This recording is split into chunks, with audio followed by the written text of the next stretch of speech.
Sapatona tatuada, pegou no banheiro, a hétera casada, não sei lá o que, nanaralaga, laga. Não foi isso. Que bom, significa muito pra mim. Você chegou no Tônicas com Limão, um videocast com um toque de acidez. E orgulhosamente servido por duas sapatônicas. Vinhetinha musical com sons de copos, vidro, gelo, latinha dele, chiclete. A gente tá no Instagram, no Spotify, no YouTube, no TikTok. A gente tá em vários, a gente é multiplataformas. E outra coisa, vai mandar e-mail com a sua história, com os absurdos e as maravilhas que vocês nos escrevem. Reserva um tempinho para colocar no assunto do e-mail o motivo da tua ligação, que isso colabora Da tua ligação? Que isso colabora tanto com a gente. Dito isto, toda terça-feira, 9 da manhã. No YouTube, Spotify, quintas-feiras, recortes, episódios exclusivos em Instagram e TikTok. Um quadro novo que a gente está lançando que se chama Conselho. Achei que a gente ia falar junto. A gente não combinou, né? Não tinha como achar isso. É uma pena. Eu queria falar para todas as sapatônicas que estão nos assistindo que estamos oficialmente no mês da visibilidade lésbica.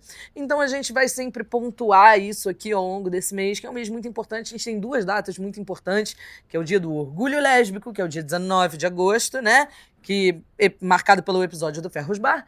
E o dia 29 de agosto, que é o dia Dia Nacional da Visibilidade Lésbica. Você tem orgulho de ser lésbica? Pô, eu tenho muito orgulho. Na verdade, a minha personalidade se resume um pouco a isso. E as me falam de você, eu sou sapatão. Eu vi uma frase maravilhosa. Se você perdesse a memória hoje e pudesse ligar para uma pessoa para que ela te lembrasse uma única questão sobre quem você é, para quem você ligaria e o que você gostaria de saber? Por favor, me avisem que eu sou sapatão. Porque realmente é a coisa que mais me traz orgulho no mundo, né? Eu acho que a minha trajetória é clara. Então, sei lá, é um traço muito forte de quem eu sou mesmo, assim. Cara, o nosso tema de hoje é um tema muito importante que combina muito com o mês da visibilidade lésbica, que são aqueles famosos estereótipos de mulheres lésbicas que a gente vê por aí e que tem definido o comportamento, a ação e um pouco de quem nós somos. É isso, do minuto que a gente nasce, já esperam que a gente preencha algum dos estereótipos que já foram estabelecidos pela sociedade patriarcal. Então, assim, Karen, como você me definiria? Inteligente, bonita. Isso, dentro do estereótipo sapatão agora. Não sei o que era da boot. Soft boot. Isso. É que ela perguntou isso pra mim antes, eu falei que eu me definia como soft boot. Como você me definiria? A maior afropatricinha que eu já vi na minha vida. A maior. Hoje a gente teve uma sessão de foto, eu cheguei assim, né? Cara, veio a Karen, sempre que ela parecia uma Barbie. Uma Barbie. Quem nunca botou a Barbie pra brincar com outra Barbie e elas ficavam assim? Eu sou a Barbie, galera. A Barbie do sapatão. Eu, no final das contas, era a Barbie que vocês estavam botando pra sentar uma na cara da outra. Muito e aí bem, eu agora amiga. tô fazendo isso direto. Muito bem. Agora você faz pro esporte. Isso. É isso. Vou ler a história da nossa amiga Carla. Carla. Meninas, eu demorei muito pra criar coragem de escrever isso, porque até hoje sinto que ninguém acreditaria completamente em mim. Amo. Já tô querendo saber. Eu sou desfém. Acredito. Daquelas que, eu sou desfém. Daquelas que, antes mesmo... Galera. No seu tempo. Eu sou desfã. Eu sou desfém. Daquelas que, antes mesmo... Quer que eu leia essa frase? Gostou de ver? Quer que eu leia essa frase? A língua portuguesa ela é viva. Plural Ela é coisa do mutável. passado. Ela é Viver dos pão. Ah, não pode. Você quer que... Eu consigo. Eu sou desfém. Daquelas que, antes mesmo de abrir a boca... Tá, agora a gente vai diretão?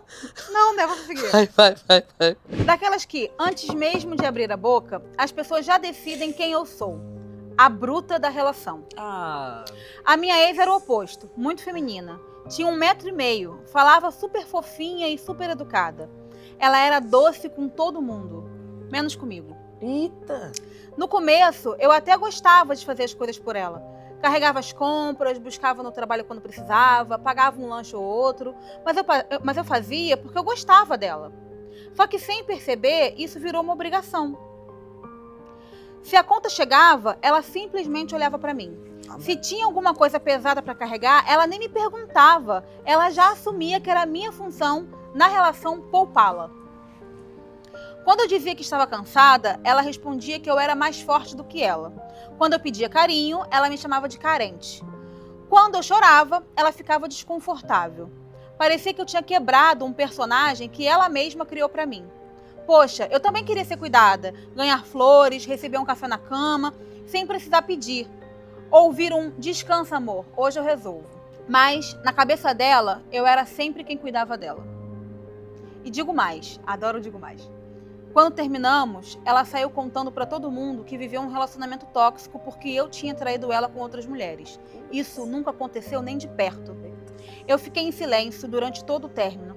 Não ataquei ela e nem me defendi. E sabe o que mais me doeu? Todo mundo acreditou na versão daquele anjinho de 1,5 m. Até porque eu era a desfém da história. Ninguém perguntou como eu tava ou se eu também precisava de colo.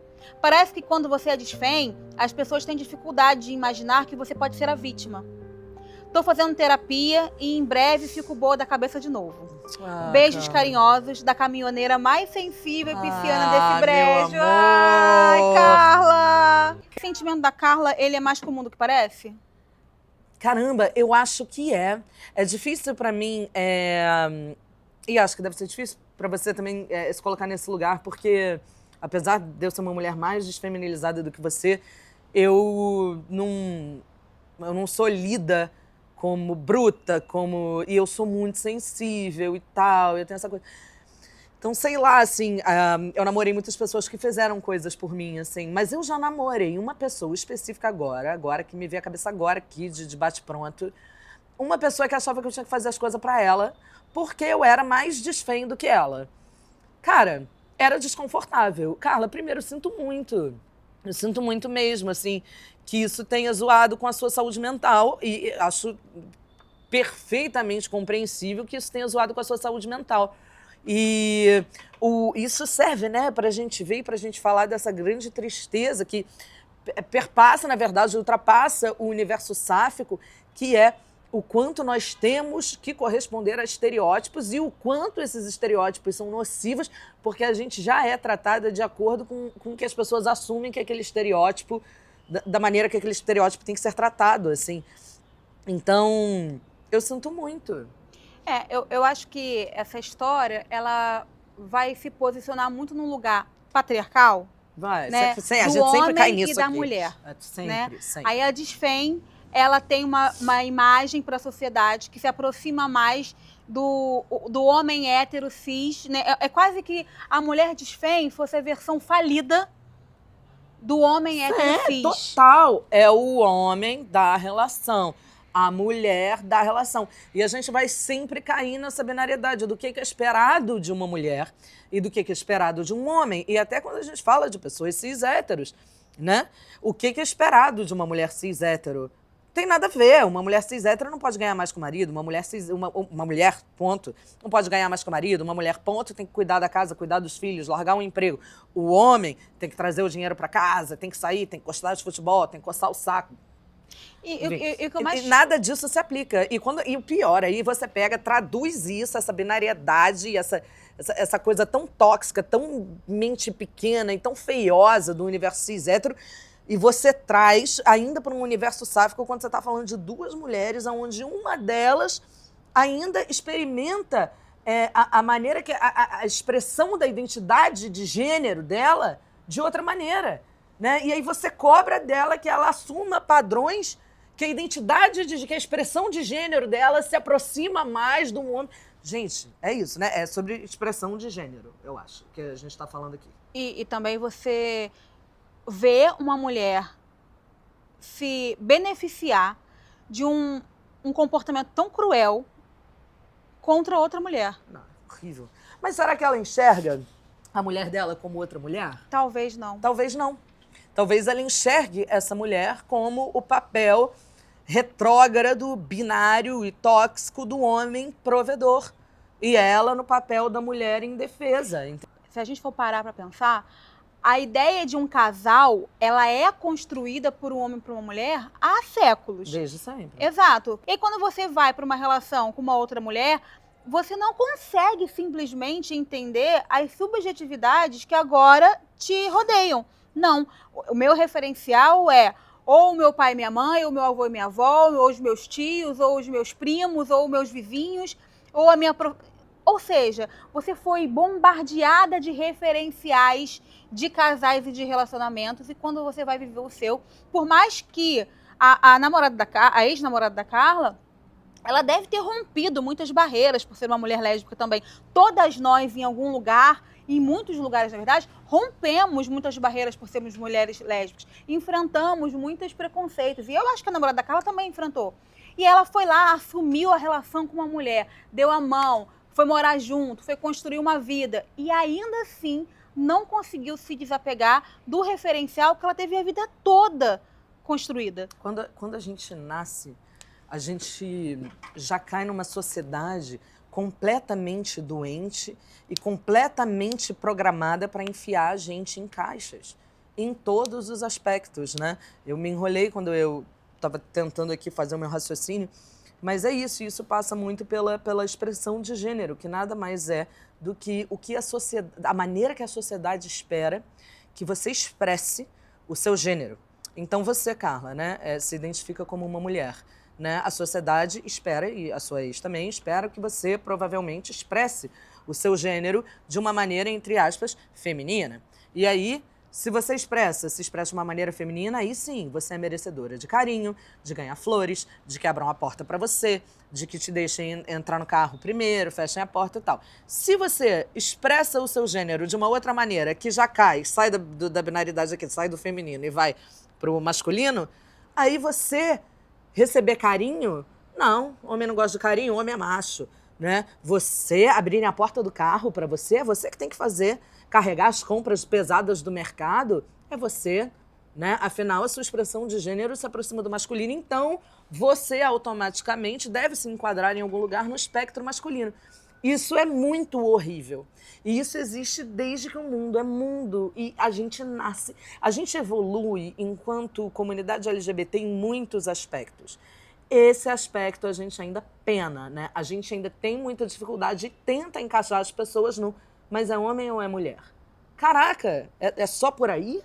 É muito binário, né? A vida toda a gente vai viver com essa binariedade aí. Em tudo, na sua identidade de gênero, na sua expressão de gênero, né? Que podem ser duas coisas. Qual a diferença, amiga, de identidade de gênero para expressão de gênero, se a gente tivesse que contar isso para um Brasil profundo? Um Brasil profundo, eu vou tentar ser direta. A sua identidade de gênero é a maneira como você enxerga a sua identidade. Vou usar a Carla de exemplo.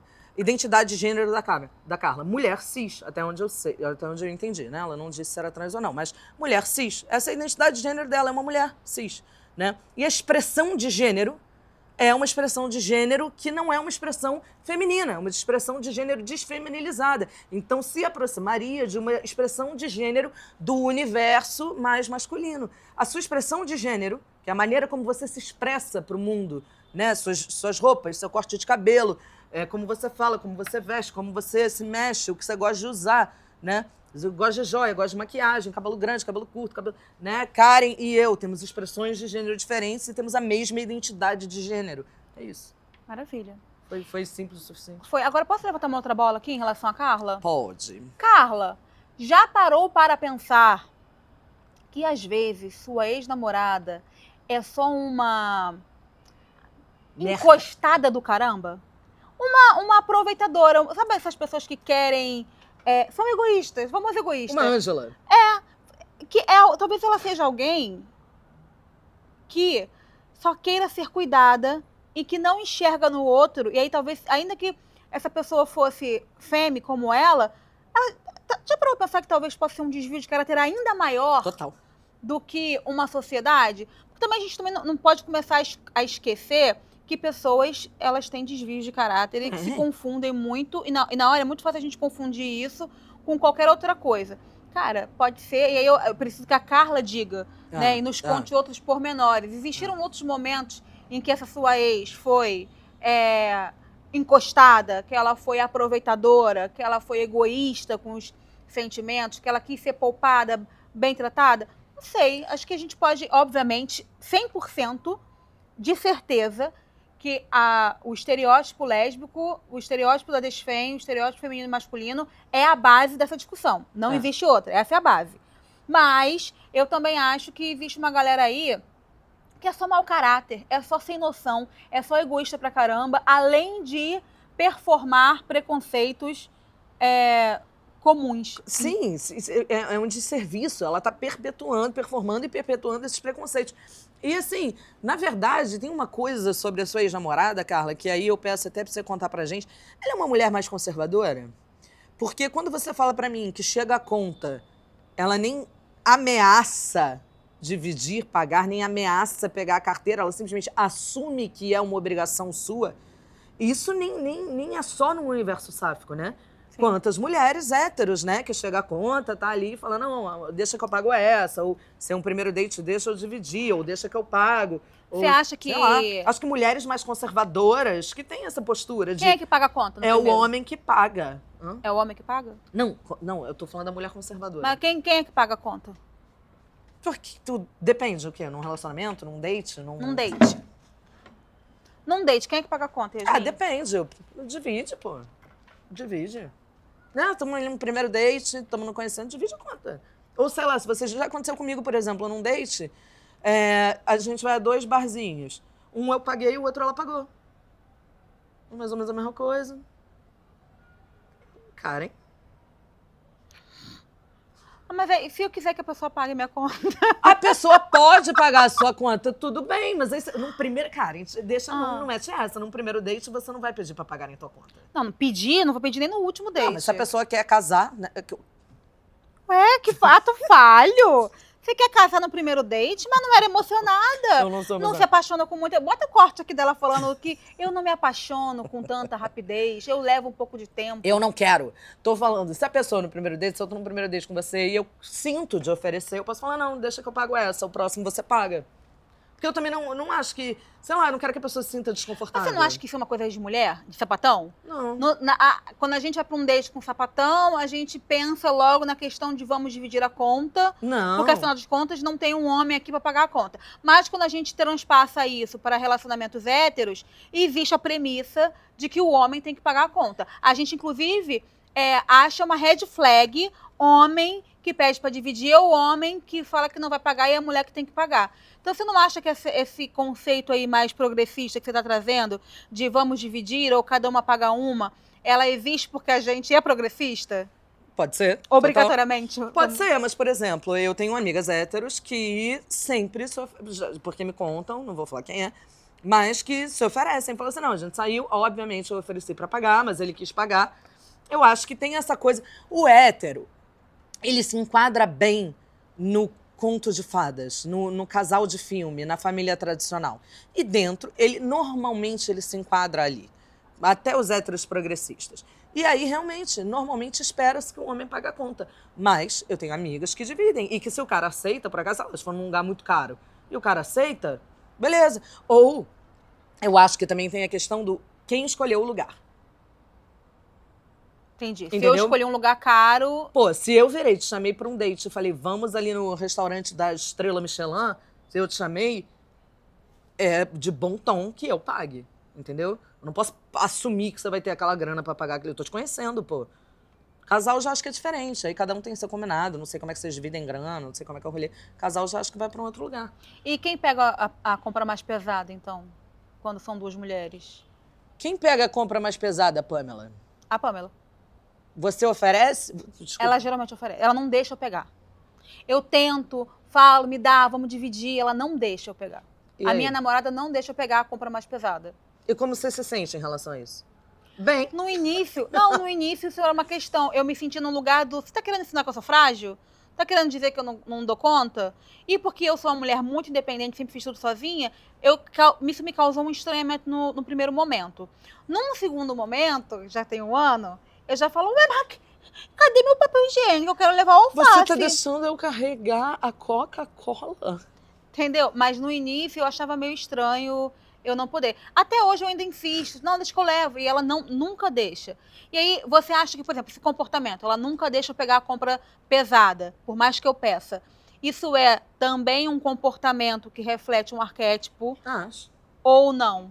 Acho que. Não, mentira. Falei acho aqui, mas não Ou é sei. só cuidado, Acho que zelo? depende. Acho que depende, porque depende também da maneira que as pessoas zelam, da maneira que as pessoas cuidam. Entendeu? No caso da nossa relação, eu acho que é só cuidado mesmo. Eu acho que, pelo que eu conheço da relação de vocês, eu imagino que sim. Ela é muito cuidadosa com você, né? E tudo bem também. Ou se a pessoa é mais forte, sei lá. Não sei. A Pamela é mais forte que você. Não. Ela é mais frágil que eu e mais baixa. Entendi. Então toma vergonha nessa cara e carrega as compras pesadas de vez em quando também. Tu abre a porta do carro pra tua mulher? Abro. Você faz carinho. Mas ela não deixa também, porque quando eu vou abrir, às vezes a gente fica aquele meme do deixa que eu abro, deixa que eu abro, deixa que eu abro. Você faz gestos carinhosos pra ela? Eu sou muito carinhosa. Flores, bombons, essas coisas que as pessoas assumem que diz quem não gosta. Carlinha, o que houve e terminou como? Ai, me conta depois também como é que terminou. Conta aí. Deixa eu te fazer uma pergunta. O que te torna sapatão? Cacete, eu não tenho resposta. Quer responder primeiro pra eu copiar a sua? O que me torna uma mulher sapatão? Você tem orgulho? Eu tenho muito orgulho de ser uma mulher lésbica e eu acho que o que me torna sapatão é exatamente construir a minha vida em torno de um... Cara, não sei te responder. É muito difícil. Gente, o que torna você Essa pergunta sapatões? é muito difícil, porque o óbvio, a resposta óbvia seria... É gostar de mulher. Gostar de mulher, mas não é só isso. Porque não é só isso, não tem nada... Isso é muito raso pra ser o que me torna sapatão. Eu acho que o que me torna sapatão é que foi no meio de mulheres como eu, de amigas como eu, de ambientes focados para pessoas como eu, foi onde eu descobri que eu me sinto confortável e que eu posso, novamente, expressar a minha pessoa por completo. Em ambientes de sapatão, eu sinto que eu posso expressar quem eu sou de uma maneira completa, plena. Perto de mulheres sapatões é onde eu me comunico melhor, é onde eu me sinto mais confortável, eu me sinto mais segura, eu me sinto mais feliz, eu me sinto mais plena. Então eu acho que é isso. E aí eu tenho algumas amigas que reclamam muito comigo que eu só frequento lugar de sapatão. Eu só gosto... E é verdade, eu peço até desculpa pra vocês, mas é verdade. É onde eu me sinto bem. É onde eu sinto que eu posso ser a Yasmin sem muitas amarras. Onde em outros lugares eu me sinto amarrada e eu não quero mais me sentir amarrada, entendeu? Eu acho que eu sei o que me torna sapatão. Aí ela vai falar uma coisa incrível agora, me conta. Não, eu acho que o que me torna sapatão é exatamente sentir orgulho de amar outras mulheres. É lindo. Porque eu poderia me relacionar com mulheres e estar dentro do armário. Eu poderia me relacionar com mulheres e ter vergonha disso e não assumir e não transformar esse ato de amar uma outra mulher em uma política de vida. É isso aí.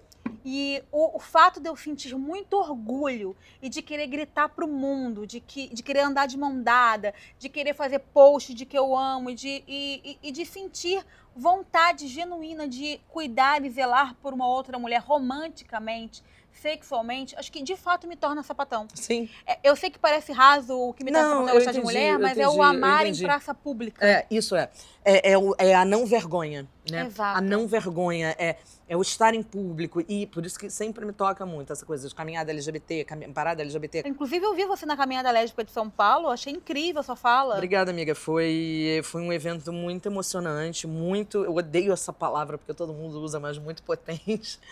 E onde a gente estava falando de Luana Barbosa, né, que era uma mãe negra que foi assassinada, covardemente assassinada, e na frente do filho. E é muito bonito isso, essa coisa da vida política, né? Porque é isso, não existe você ser lésbica e não se interessar por política.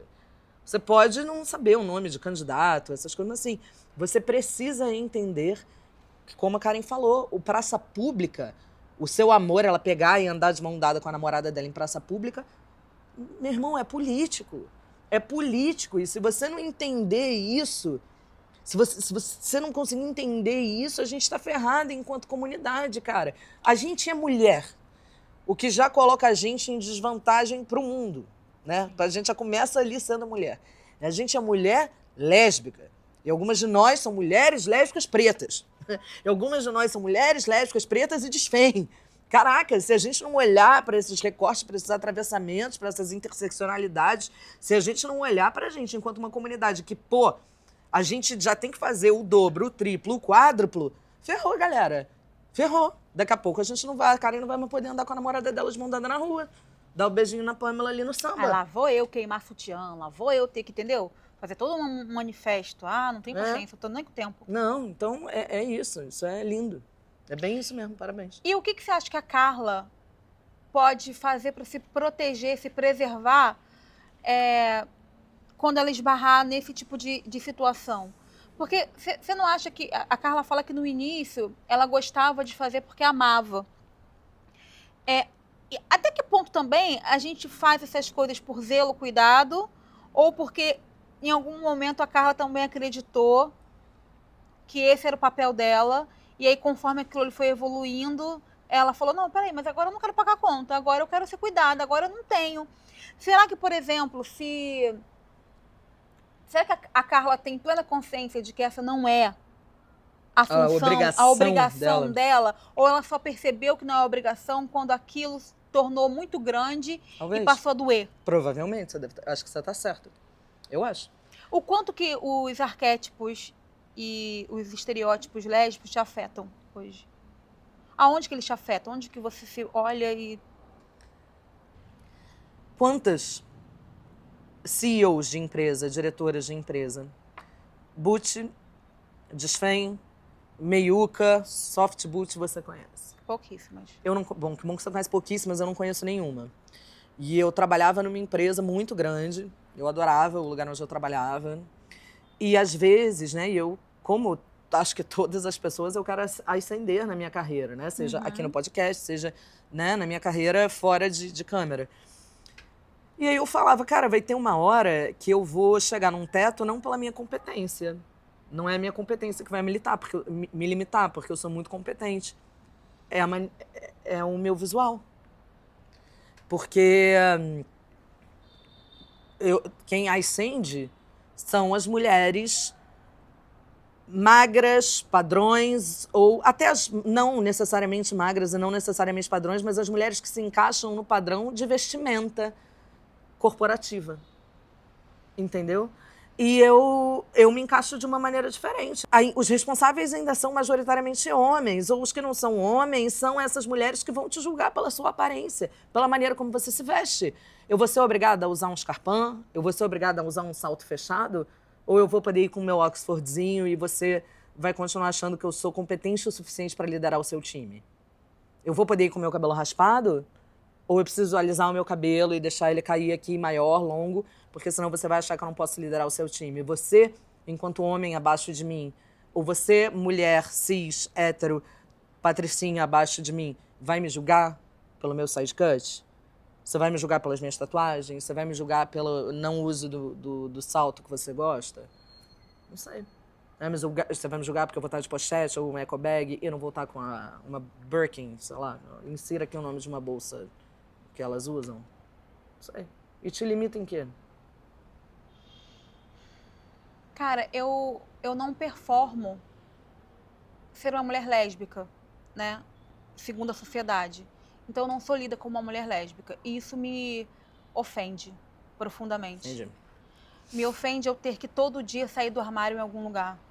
Eu causar o chá de revelação. A Karen é sapatão? A Karen namora? A Karen é lésbica? A Karen estava com uma mulher.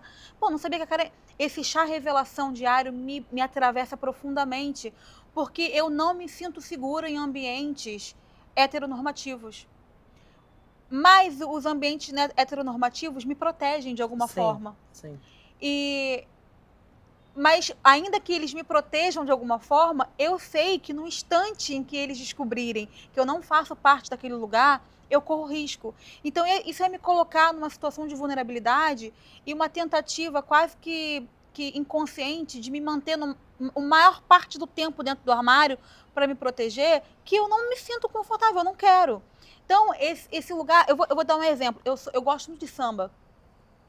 E quando você vai pro samba na Zona Sul do Rio de Janeiro, a gente tem uma diversidade muito grande, né? Então, é viado, é sapatão, é hétero, e é uma coisa linda. Mas quando você vai... Ex. É ex. Ai, é a atual da ex que tá lá sambando. É a tua peguete que tá com outra no samba e... Vamos orar aqui? Hora da oração. Então, assim, é maravilhoso. Mas eu frequento rodas de samba ao longo do Rio de Janeiro. E quando eu vou para lugares mais periféricos, por exemplo, que é onde a roda de samba bomba mesmo, eu me sinto mais insegura. Porque é majoritariamente hétero. E aí eu fico naquele lugar de quando é que vão descobrir que sou uma mulher lésbica? Quando é que a minha segurança acaba? E quando você vai com a sua mulher, porque vocês vão muito pra samba, e vocês saem muito mais pelo subúrbio, por essas rodas de samba e sambas mais tradicionais, como vocês se comportam?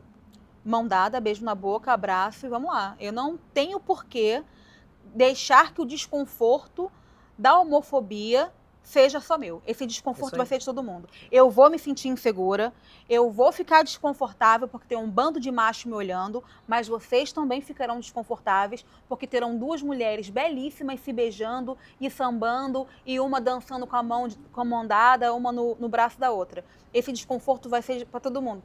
Eu vou chorar e todo mundo vai chorar junto. É isso então, aí. É assim que a gente se comporta. Porém, eu ainda me pego muitas vezes... quando ela vai me dar um beijo e eu dou o aqui, aí eu me corrijo, falo, não, peraí, isso aqui foi um movimento involuntário. Você dá tipo a bochecha? Porque, teoricamente, esse espaço não é seguro para nós duas. Quando você vai dar tipo a bochecha? Em alguns momentos, eu sinto que quando ela vai me beijar muito assim eu dou um aqui, aí eu me dou conta que tem gente que só tá ouvindo a gente no áudio. Aí Ah, não vai saber perdão. o que é o aqui. Peraí. Desculpa. Não. Muitas vezes eu me pego, às vezes, ainda no samba, quando ela vem me dar um beijo na boca, eu viro o rosto e deixo ela beijar a bochecha. Aí eu falo, bom, peraí, o que eu tô fazendo? Esse ato agora, o patriarcado venceu. A homofobia venceu. Não posso deixar porque eu sou maior do que eles. Sim. E aí eu volto aqui e beijo. Então, assim, ainda é inconsciente para mim, que sou uma mulher letrada, politizada, que moro numa grande metrópole, que estou num lugar onde as leis contra a homofobia são muito mais fáceis de serem aplicadas, né? Onde eu tenho uma rede de apoio sáfica gigantesca, onde eu sou uma mulher com muitos acessos à política, muitos acessos que me protegem no meio. E isso acontece comigo, eu ainda me rendo. Agora, quando eu falo pra gente falar mais sobre o Brasil Profundo, se você, Yasmin, que mora numa grande metrópole como Rio de Janeiro, trabalha em empresas que têm setores destinados à diversidade, se sente ameaçada e impedida de chegar num cargo de gerência, vamos falar do sertão brasileiro? Não, vamos. E assim, vamos falar do interior, vamos falar das áreas rurais, onde a gente tem mulheres que não conseguem nem ao menos se reconhecer como mulheres lésbicas ainda. Eu sei que às vezes a gente fala muito sobre ter orgulho de ser uma mulher lésbica, se reúnam com outras sapatões, façam amizades com mulheres lésbicas, mas a realidade é que a gente está falando isso por uma parcela de capital. Quando a gente vai para o interior, para uma zona rural, tem mulheres que não podem ter amigas mulheres lésbicas. Tem mulheres que não vão ver outra mulher desfém como chefe. E eu não estou falando de cargo de CEO, eu estou falando, às vezes, dona do mercadinho. Gerente, supervisora, coordenadora do mercado. Não vão ter. Amiga, tem mulheres que não chegam à vida adulta. Sim. Porque se é homem, vai apanhar como um homem. Luana Barbosa, entre quantas outras que perdemos, simplesmente porque eram mulheres que moravam, de alguma maneira, fora de um eixo um pouco mais protegido, como a Karen falou, grandes metrópoles sudestinas, né? E que não podiam se expressar da maneira como queriam, porque eram lidas como homem, coisas que também acontecem com mulheres trans e travestis, entendeu? É horrível, você vai sofrer a violência por ser quem você é. E aí você entende por que é tão importante que você estava falando antes de político, tudo é político? Porque, assim, Se a gente que está aqui com acesso a quem faz as leis, com acesso à imprensa que vai divulgar isso para o mundo, a gente está sofrendo desse jeito, mas a gente tem a condição e a possibilidade de fazer pequenas alterações, de obrigar que nós sejamos vistas. A gente tem condições de juntar um monte de sapatão aqui, como a gente está fazendo, e fazer um canal para falar sobre subjetividades lésbicas. A gente tem acesso a tudo isso, a gente pode. Ninguém vai invadir aqui e impedir que a gente faça isso. Então, a gente tem esse poder político nas mãos e se a gente não fizer, dificilmente a mulher do sertão, do Brasil profundo, das áreas rurais farão. Não. Porque elas estão em profunda insegurança de vida. Integridade física. A gente está falando de integridade física e, por favor, eu sempre falei isso na internet, não façam. Se de alguma maneira é uma ameaça à sua integridade física, à sua vida, você pegar na mão da sua namorada no lugar onde você mora, não pegue. Não pegue. Não vale a pena. Aí eu vou me esconder? Calma, aí é outro episódio, né? Aí a gente vê. Por isso que, né, muitas pessoas LGBTs migram, né? Fazem saem, né, das suas casas no interior e vão para os centros urbanos. Aí tem aquele meme do Natal, as LGBTs voltando para casa na época de Natal. Puxando a malinha. Voltando para o interior na época de Natal, puxando a malinha da Hello Kitty. Então, assim, aí são outros 500. Aí a gente vê como é que faz para que você possa viver sua vida plenamente, viver os seus amores plenamente. Mas, assim, sempre prezem pela sua integridade física no lugar onde vocês moram. E se não dá para ter uma rede de apoio clara e explícita, tudo bem, tenta ter pela internet, ué. É aos poucos. Infelizmente, é a realidade da maior parte do nosso país, que é gigantesco. A gente fala muito de saiam do armário e eu acho muito perigoso a gente incentivar que todas nós saiamos do armário, porque existem mulheres que, se elas saírem do armário, a vida delas corre perigo integral e imediato. A vida de todas nós, mulheres lésbicas, corre risco, tá? Inclusive a nossa, que está aqui numa grande metrópole, com acesso, a gente corre risco. Mas existem mulheres que simplesmente não podem sair do armário. Existem mulheres que não podem desviar o beijo para a bochecha e depois voltar para a boca. Existem mulheres que não podem nem ao menos dançar juntas ainda. E eu acho que a gente às vezes esquece, porque a gente está vivendo umas bolhas, e a internet vive numa bolha muito, muito gritante. Eu não sei se você conhece a Gozuen. Você já ouviu falar da Gozuen? Nós seguimos a Gozuen. Nós, o podcast, seguimos a Gozuen. Eu assisto todos os vídeos dela, eu acho ela maravilhosa. A Gozuen é uma lésbica desfém, que ela mora no interior, eu não vou saber qual é a cidade dela, e ela faz vídeos seduzentes. Ela responde caixinha. Ela faz vídeos seduzentes e ela responde caixinhas de pergunta de pessoas que alimentam essa fetichização também do corpo desfém, porque também existe, né? Nossa então Senhora. ela recebe mensagem, Gozuen, me lambe. E ela responde, é o quê, menino? Eu te lambo. E ela pega uma algema e ela faz aqui, e ela pega uma calcinha, ela bota na boca, e ela pega a corrente e joga. E aí, por que eu tô falando da Gozuen aqui? Eu leio muito pessoas falando que têm vergonha alheia quando assistem os vídeos da Gozuen, que se sentem desconfortáveis com aquele corpo desfém seduzindo e respondendo. E aí eu tenho uma pergunta muito sincera para todo mundo que faz questão de ir lá no comentário da Gozuen dos vídeos dizer vergonha alheia, nossa, é muita sem noção. Vocês têm, de fato, vergonha alheia dela ou só incomoda profundamente ver uma desfém sendo desejada, sendo protagonista, respondendo, porque assim, ela está respondendo a alguém que quer que ela lamba, né? E esse comentário de sem noção, ele não vem disfarçado exatamente desse lugar que a gente está falando, de colocar mulheres fêmeas em lugares de submissão, de não protagonismo, né? Porque, porra, ela é maravilhosa. Inclusive, Gozuen, se você estiver me vendo, adoro seus vídeos, seja feliz, coma todo mundo mesmo, faça muita gente gozar, que a sua autoestima continue incrível e que você se sinta muito amada e desejada. Siga em frente, eu vou curtir todos os seus vídeos e eu espero que um dia a gente possa sentar e tomar apenas uma cerveja, tá bom?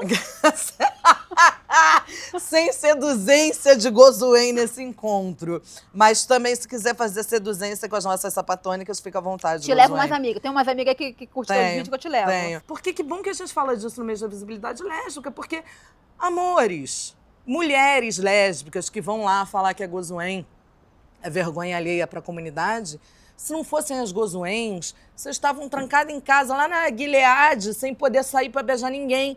Quem vocês acham que garantiu o direito de vocês?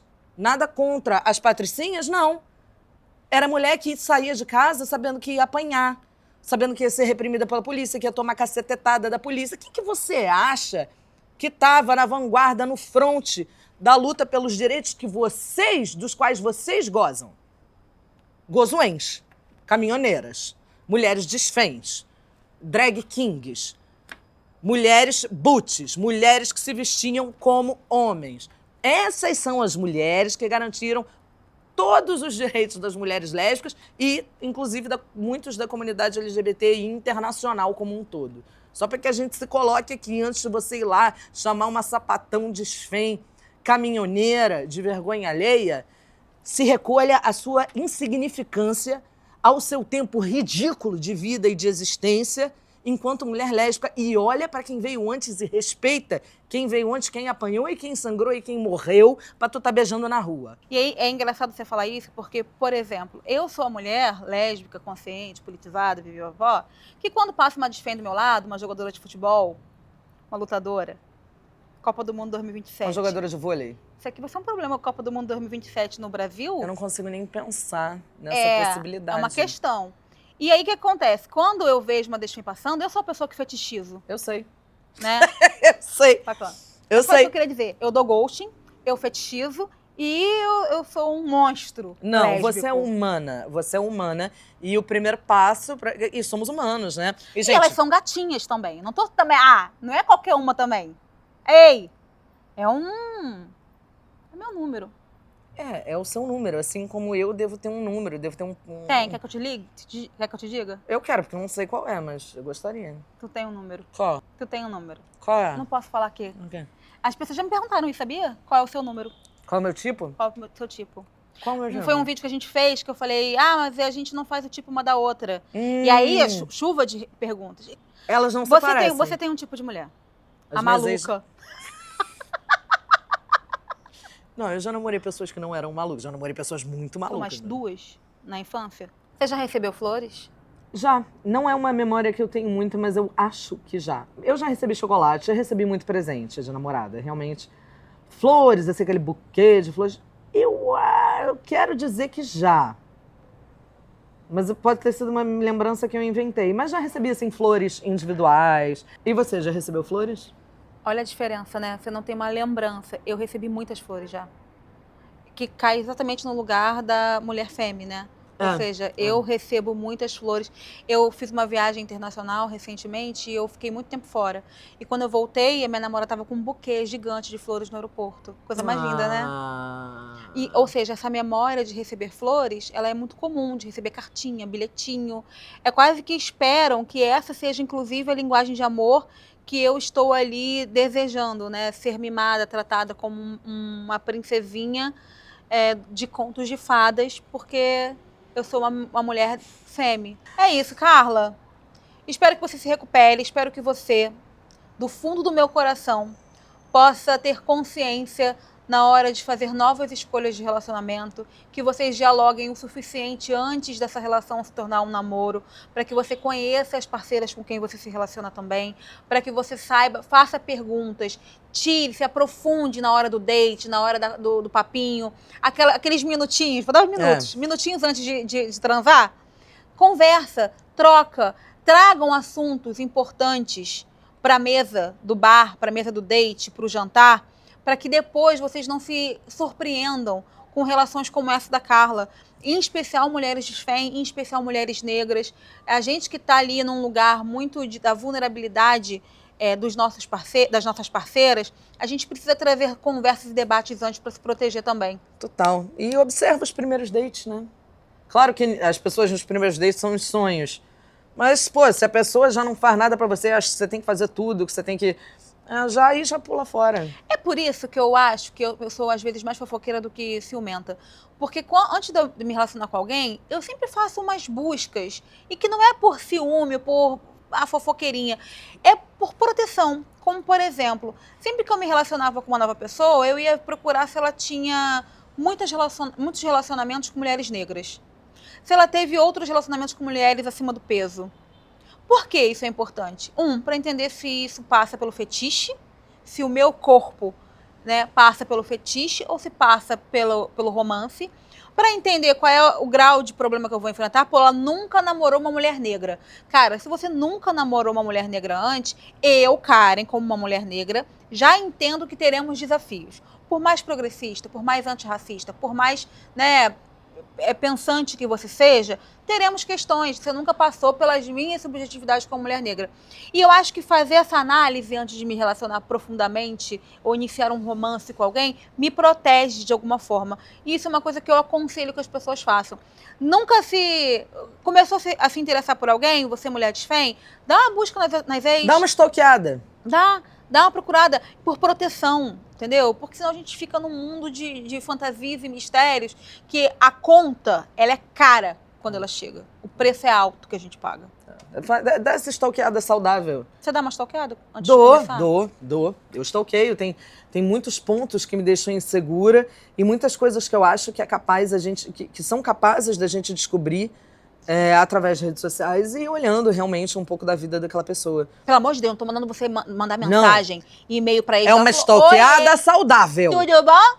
Como é que era a relação? Não, pelo amor de Deus. É saudável, é só pra dar uma olhada e, como a Karen falou, se proteger e entender onde podem estar alguns dos desafios ali que vão aparecer. É isso. Quinta-feira a gente volta com esse assunto ainda, então você que tá com dúvida, que quer um conselho, que tem muito para falar sobre esse assunto, que é desfém e passa pelas mesmas situações que a Carla, manda uma mensagem pra gente lá no direct, manda um comentário lá nos nossos recortes, manda um e-mail pro tonicascomlimão@gmail. Lembra do assunto. E explica pra gente, meninas, estou com dúvida, meninas, vivo isso. Mandem suas histórias pra gente, porque a gente faz questão de ler cada uma delas, debater entre a gente, de se melhorar com cada uma delas também. E eu acho que é importante que a gente comece a se ouvir e dar prioridade e protagonizar as nossas próprias histórias, né? Eu acho maravilhoso. A gente vive de história. Visibilidade é sobre contar história. É isso. Beijo! Até a semana que vem.